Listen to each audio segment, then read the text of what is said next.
demi keadilan berdasarkan ketuhanan yang Maha Esa.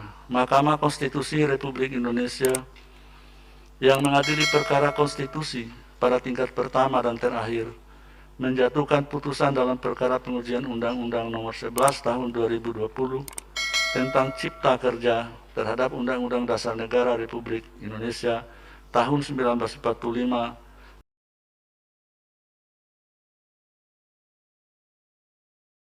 Banyak kawan yang bertanya, benarkah Mahkamah Konstitusi sudah memberi putusan terkait uji materi terhadap Omnibus Law atau Undang-Undang Cipta Kerja?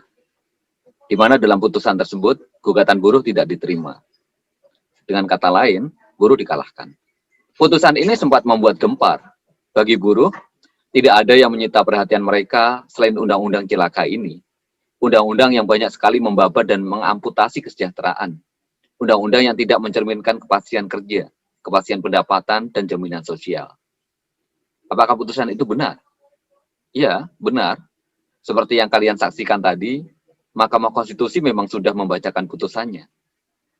Dan bunyi putusannya adalah berdasarkan Undang-Undang Dasar Negara Republik Indonesia tahun 1945, Undang-Undang Nomor 4 Tahun 2003 tentang Mahkamah Konstitusi dan seterusnya, amar putusan mengadili menyatakan permohonan pemohon tidak dapat diterima. Demikian diputus dalam rapat permusyawaratan hakim oleh 9 hakim konstitusi, yaitu Anwar Usman selaku ketua merangkap anggota. Ya, buruh kalah. Tetapi tunggu dulu. Yang diputus kemarin itu adalah gugatan yang diajukan oleh KSPSI yang dipimpin oleh Mokhtar Papahan. Sementara itu, ada berbagai elemen lain yang mengajukan gugatan ke Mahkamah Konstitusi terkait Undang-Undang Cipta Kerja. Sebagai contoh adalah KSPSI yang dipimpin Adi Gani dan KSPI yang dipimpin Said Iqbal juga mengajukan gugatan material. Sementara Presiden ABSPMI Ridwan Hatam Aziz, salah satu afiliasi yang menjadi anggota KSPI, pun mengajukan gugatan formil. Dan persidangan terkait dengan kedua perkara ini masih berlanjut. Dengan kata lain, buruh belum kalah. Kita masih akan terus berjuang sampai menang. Untuk itu, mari kita kawal dengan sepenuh kesungguhan proses persidangan di Mahkamah Konstitusi. Setiap persidangan harus menjadi panggung perlawanan. Suara kaum buruh harus tetap lantang untuk menyuarakan penolakan. Kembali ke putusan Mahkamah Konstitusi yang mengalahkan buruh, toh majelis hakim belum memeriksa pokok perkara. Berdasarkan penilaian atas fakta dan hukum sebagaimana diuraikan di atas, Mahkamah berkesimpulan: 1. Mahkamah berwenang untuk mengadili permohonan akuo. 2. Pemohon tidak memiliki kedudukan hukum untuk mengajukan permohonan akuo. 3. Pokok permohonan tidak dipertimbangkan. Itu hanya permasalahan legal standing terkait dengan meninggalnya Profesor Mokhtar Papahan. Jadi, harapan itu masih ada.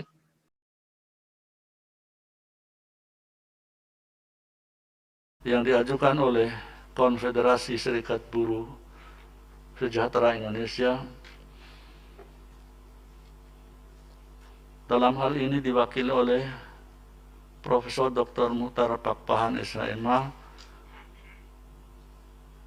selaku Ketua Umum, dan berdasarkan surat kuasa khusus bertanggal 18 November 2020 memberi kuasa kepada Agus Supriyadi SHMH dan kawan-kawan, selanjutnya disebut sebagai pemohon, membaca permohonan pemohon, mendengar keterangan pemohon, memeriksa bukti-bukti pemohon, duduk perkara, dan seterusnya dianggap dibacakan. Pertimbangan hukum kewenangan Mahkamah 3.1 dianggap dibacakan. 3.2 menimbang bahwa permohonan pemohon adalah permohonan untuk menguji konstitusionalitas norma undang-undang NKSU pengujian undang-undang Nomor 11 Tahun 2020 tentang Cipta Kerja, Lembaran Negara, dan seterusnya dianggap dibacakan. Selanjutnya disebut UU 11 2020 sehingga Mahkamah berwenang mengadili permohonan akuo. Kedudukan hukum pemohon 3.3 dianggap dibacakan. Paragraf 3.4 juga dianggap dibacakan. 3.5 menimbang berdasarkan uraian ketentuan pasal 51 ayat 1 UMK dan syarat-syarat kerugian hak dan atau kewenangan konstitusional sebagaimana diuraikan di atas, selanjutnya Mahkamah akan mempertimbangkan kedudukan hukum pemohon sebagai berikut. 1. Bahwa norma yang dimohonkan pengujian konstitusionalitasnya dalam permohonan akuo adalah pasal 81 angka 15, pasal 81 angka 18, pasal 81 angka 19, pasal 81 angka 26, pasal 81 angka 27, pasal 81 angka 37, pasal 151 dan penjelasan pasal 81 angka 42 atau pasal 154A ayat 1 dan ayat 2 U11 2020 terhadap pasal 1 ayat 3, pasal 27 ayat 2 dan pasal 28D ayat 2 yang rumusannya masing-masing sebagai berikut. Undang dasar UUD 1945 yang rumusannya masing-masing sebagai berikut. Pasal-pasal tersebut dianggap dibacakan. Angka 2, bahwa pemohon dalam permohonannya menerangkan selaku badan hukum perkumpulan yang telah tercatat di suku dinas Dinas Tenaga Kerja Jakarta Pusat dan terdaftar di Kementerian Hukum dan HAM. Dalam hal ini diwakili oleh Profesor Dr. Mokhtar Papahan SH MH selaku Ketua Umum DPP KSPSI dan Pindra Windalis selaku Sekretaris Jenderal berdasarkan hasil Kongres 6 ke-6 KSPSI. Dalam kualifikasinya tersebut, pemohon menganggap hak konstitusionalnya yang dijamin dalam pasal 1 ayat 3, pasal 27 ayat 2 dan pasal 28D ayat 2 UUD 1945 menjadi dirugikan dengan berlakunya norma aku.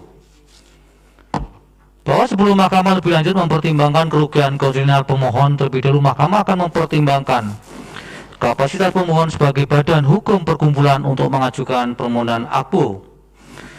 4. Bahwa berdasarkan pasal 47 ayat 2 dan ayat 4 anggaran dasar KSPSI dan pasal 12 ayat 2 ayat 7 anggaran rumah tangga KSPSI menyatakan Ketua Umum berwenang bertindak untuk dan atas nama organisasi baik ke dalam maupun keluar organisasi, serta pasal 12 ayat 8 huruf A anggaran rumah tangga KSPSI menyatakan Sekretaris Jenderal berwenang bertindak untuk dan atas nama organisasi terkait dengan administrasi organisasi baik ke dalam maupun keluar organisasi. Dengan demikian yang dapat bertindak untuk mewakili badan hukum perkumpulan KSPSI adalah Ketua Umum untuk mewakili organisasi secara umum dan Sekretaris Jenderal terbatas pada administrasi organisasi. Oleh karena itu, dalam konteks permohonan pengujian undang-undang di Mahkamah Konstitusi, yang berwenang mengajukan permohonan secara absolut harus Ketua Umum. Bahwa dalam persidangan pada tanggal 21 April 2021 dengan agenda sidang pemeriksaan perbaikan permohonan, Mahkamah meminta penjelasan terkait dengan meninggalnya Profesor Dr. Mokhtar Papahan SHMH selaku Ketua Umum KSPSI yang bertindak mewakili pemohon dalam persidangan. Berkenaan dengan hal tersebut, kuasa hukum membenarkan terkait dengan telah meninggalnya Profesor Dr. Mokhtar Papahan SHMH selaku Ketua Umum DPP KSPSI setelah yang bersangkutan memberikan kuasa untuk mengajukan permohonan aku bidang risalah sidang perkara nomor 109 dan seterusnya tahun 2020 tanggal 21 April 2021. 6. Bahwa di samping menjelaskan sebagaimana terurai pada angka 5 tersebut di atas, kuasa hukum pemohon dalam persidangan juga menerangkan bahwa berdasarkan keputusan Kongres ke-6 bidang bukti P6, nama Pindra Windalis adalah Sekretaris Jenderal organisasi. Namun setelah dicermati terhadap bukti tersebut, tidak ditemukan nama Pindra Windalis sebagai Sekretaris Jenderal. Justru tercantum nama Bambang Hermanto sebagai Sekretaris Jenderal pemohon.